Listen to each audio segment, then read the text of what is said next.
I know it seems silly, especially when it comes to secondary teachers.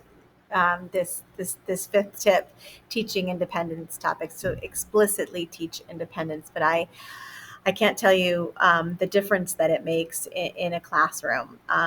One of the things that we all sometimes forget is that kids have, um, especially in secondary classes, but even in elementary classes, they have classes with different teachers. And what's tolerated or the norm in one class might not be the norm in another class. And when we explicitly teach what work time looks like, which is really independence, right? Is that, what are you doing during that time where you're supposed to be digging in and processing? When we explicitly teach it, we make it so that every kid in the class has there's no assumptions made. They know what the expectations are and they know how to navigate independence. And sometimes when the class has a common understanding, it makes that work time and that processing time go a little smoother. I often hear teachers come back to me and say, yeah, but I don't have time to teach these lessons. I got to get into my curriculum. And my response typically is, you will not believe how much less you'll have to remind them of what they're supposed to be doing during work time, if the independence is explicitly taught up front, usually in the beginning of the year, and then reminded in a way when it's not going well. A thing I recommend is to put this on an easel paper, or to put these explicit lessons or these bullets on a whiteboard, so that you can remind everyone these are the expectations that we've all come up with for when we work independently. And I recommend that these be discussions with your kids. What does it look like when I say go off and dig in? What are we comfortable with as a community? Will we all be working at the tables? Are you allowed to go sit on the soft furniture if you have soft furniture in the class? Will it matter where you work? Have often explicitly teaching, like, some people are desk workers, some people are floor workers, some people like to stand to work. What kind of worker are you? Where will you work? What will it look like when I say off you go to dig in and you go off to do the work? Where will you go? And there are two ways to do this. The teacher could say, you sit at your tables and you work, and we will come around. So that's, teacher choice. But I find sometimes that it goes better when we have classroom community discussions, where it's like, what should it look like in this class when, I say go work? You know, what do you hope for? And you write it down and you display it somewhere, and it becomes a community pledge, really. Like, this is what it's going to look like when we work.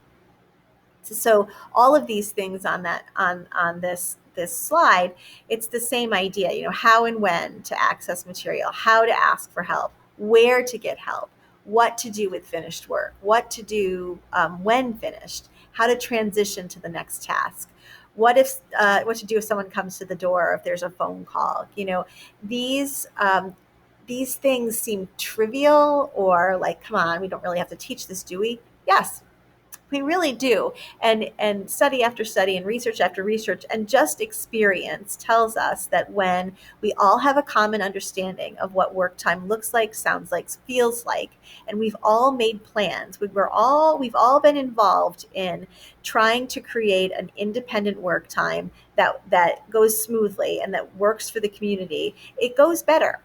Do you still have kids that try to buck that? You probably will, but you'll have less kids that try to buck that. And so I can't recommend taking some time to explicitly teach independence. Will actually give you more time to teach in the long run. So when we think about how and when to access materials, you have to talk about your learning management system. If you're always going to put your materials on Google Classroom, then that's what you tell them. If there's other materials that they have to get within your class, then you should tell them that.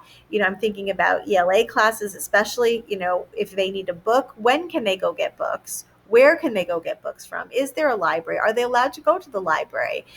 In a math classroom, if they need a certain tool, where are they located? When are they allowed to get them? So those are the kind of things that you want to think about, and you want to explicitly teach. How to ask for help? There are so many different ways to set up with kids how to ask for help. And to teach that explicitly or to create it together as a class is a great thing to do. I was in an inclusive classroom in another district, consulting there, and the partner teacher and the consultant had come up with, they asked the kids, and they told the kids all of these different ways that they could ask for help, and the kids did this mix and match. So they had on their whiteboard, like, first ask your learning partner. So everybody had somebody that they could go to in the class to ask as a student, and they literally modeled what that looked like. And then if the learning partner was too busy or wasn't able to help, then they had set up a parking lot in this class, which was just on the whiteboard where the kids could go and write their name on the parking lot, and the teacher would know that they needed help, and then they would sit down and either move on or do something else until the teacher got to them. So again, there are ways to explicitly teach and explicitly involve the class in thinking about, like, when I need help, how do I ask for it? Where do I get it from? Let's create this idea together as a class. And while that will take some time on the front end, these things being established gives you so much more time to teach on the back end. What to do with finished work and what to do when finished. Again, two things that are so important. The what to do with finished work, we just kind of talked about in 2 tips ago, where we offer them ways to either record their answer, write their answer, or draw their answer. But what to do when finished, if you go back to having multiple access points for the content, that was that second tip. If you have this document that has videos and websites and articles, they really are never done. So even if they've done the work, you can say to them, go back to that digging in document with all of those videos and watch some other things, or read about some other things, explore more material, and add to your knowledge base, even if you've finished the task I asked you to finish. So just really being explicit about what does independence look like in this class when we're working. Feels like it might be like, really, we have to do this with older kids? But yes, you do. Not because they don't understand independence, but because independence looks different in every spot that they're at, right? Independence in gym may look different than independence in chorus, may look different than independence in math, may look different than independence in science, where independence in science, you really have to talk about, like, when I'm doing this experiment, how does that look? What does a scientist look like when they're doing this hands-on work and the teacher's walking around the room?